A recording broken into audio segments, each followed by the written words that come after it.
Historians believe that after watching Jesus die on the cross, his disciples fled in despair. The question that is raised is what caused them to change their mind and proclaim Jesus was alive and that he was the Messiah, the Son of God. Well, in terms of the psychological profile of the disciples, if we believe that it is true that they denied, deserted, and betrayed Jesus, that they had given him up for lost when he died on the cross, psychologically, something significant had to have happened to change all of their minds about this particular issue after the crucifixion of Jesus. Because remember, no early Jews were looking for a crucified Messiah. That would be, if you wanted to scotch the rumor that Jesus was Messiah, get him crucified, that would prove that he was cursed, not blessed by God. Archaeologists have now found evidence of how terrible crucifixion was in Jesus' day. This is the right heel bone of Yochanan ben Hagul, found in the northern suburb of Jerusalem. It's a 30-year-old man, about the age of Jesus. The nail pierces not only the bone, but also contains fragments of the cross, the wood, because it was bent in such a way that they had to remove it along with pieces of the cross. Now, if the resurrection had not happened, then we wouldn't be here speaking. There would have been no Christian movement. He would have been a mistaken Messiah. So history tells us that after Jesus died on the cross, he was honorably buried. 3 days later, his tomb was found empty. Then his followers began proclaiming this surprising message: God has raised this Jesus to life, and we are all witnesses of the fact. The third fundamental fact that any responsible historical hypothesis has to account for in explaining the fate of Jesus of Nazareth is the fact that after his death, different individuals and groups of people claim to have seen Jesus of Nazareth alive from the dead on different occasions and under varying circumstances. Now, this general fact is one that is universally acknowledged today among New Testament critics. But according to the historical sources, how many people claim to have seen Jesus? Now, of course, the key list there is in 1 Corinthians 15. In that list, you have individuals, leaders of the church. Paul starts with Peter, ends with himself, in the middle has James, the brother of Jesus. 3 key individuals who saw the risen Jesus. But you also have groups, and that's very important to ascertain some evidence for these appearances. You have the 12. You have a group he calls all the apostles. You have more than 500 brethren, most of whom remain alive. Now, when you go to the Gospels, and I think also with good grounds, we have, for example, the women.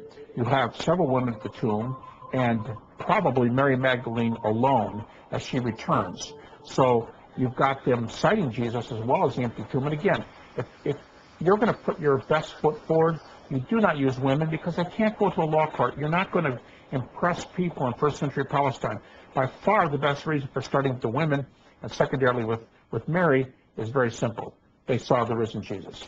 Now, the Gospels also tell us about a long walk with 2 men on the way to Emmaus. I mean, it takes a while to walk and talk for miles with this visitor who turns out to be Jesus.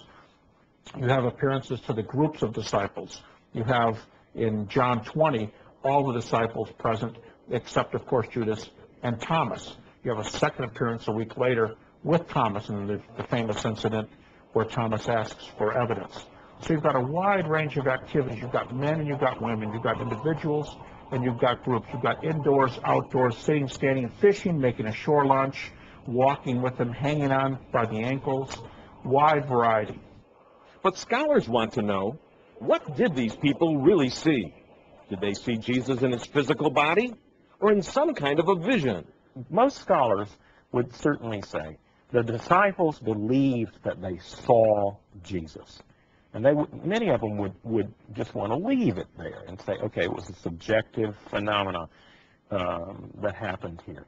But if you interpret those gospel documents about the resurrection appearances of the risen Lord, and you interpret the Pauline evidence and the rest of the New Testament evidence, they were claiming far more than that. They were claiming to actually have a physical encounter with Jesus after his death, that he ate, that he was tangible, could be touched, that he was still moving in space and time as a real person. So they were claiming more than just having had a vision of Jesus. Now, scholars have used different words to describe what they think the disciples saw. Some claim the disciples saw an ordinary appearance of Jesus. That is, Jesus was literally, physically present with them. He ate with them and invited them to touch him. If there had been people there with tape recorders and cameras, they would have had photographic and audio images of Jesus appearing in the upper room. That would be an ordinary appearance. Other scholars use the word vision to describe what they believe the disciples saw. A vision is defined as seeing an object in the mind without the use of the five senses. Further, there are two kinds of visions, a truthful vision and a false vision. An example of a true vision, what scholars also call a veridical vision, would be a prophet who receives information from God. A veridical vision, I think, would be an example of what Stephen saw when he was stoned. He looked up and saw the heavens open, and he said, "I see the Son of Man standing at the right hand of God." But the Jewish persecutors about Stephen saw nothing at all. They didn't perceive anything, and they rushed upon him and stoned him and killed him. What Stephen saw was a veridical vision, a God-induced visionary seeing of the exalted Christ. But scholars also talk about false or non-truthful visions. An example of a false vision would be a person who gets drunk and sees a pink elephant. They really do see the pink elephant, but it's an hallucination, purely a projection of the person's own mind, and it's not really there. This is what scholars usually mean when they admit the disciples saw something, but then they imply it was some kind of a vision, not a literal physical appearance of Jesus. So the question is, did the disciples know the difference between a real physical appearance of Jesus versus a vision of Jesus in their mind? Now, it's interesting that the New Testament draws a clear distinction between appearances of Christ and visions of Christ. The appearances of the risen Christ were to a limited circle and soon ceased. But visions of the exalted Christ went on in the New Testament church. But what can be said to those who claim Jesus' disciples were only having hallucinations? What's wrong with the hallucination theory? Probably no theory has more problems. Problem number one, groups of people, not even two at once, see the same hallucination. An hallucination is something that you believe so firmly that you invent the mental picture. Two cannot share in an hallucination any more than two can share a dream. If you have examples of group appearances, and you have them, for example, 3 in 1 Corinthians 15, 3 and following, those are not hallucinations, not as a group. Secondly, the disciples didn't believe it. It's granted by everybody, both from Scripture and from psychology, that you can't have exuberant, expecting disciples after this calamity. Best friend, livelihood, everything's destroyed, and they're supposed to be hoping for a resurrection and making these sorts of images. So second, they're not in the right frame of mind. 3 may be the most devastating one. Too many different people, times, places. You have men, you have women, indoors, outdoors, walking, standing, everything. The problem is to believe that every one of these people manufactured a private, individual hallucination is beyond credulous.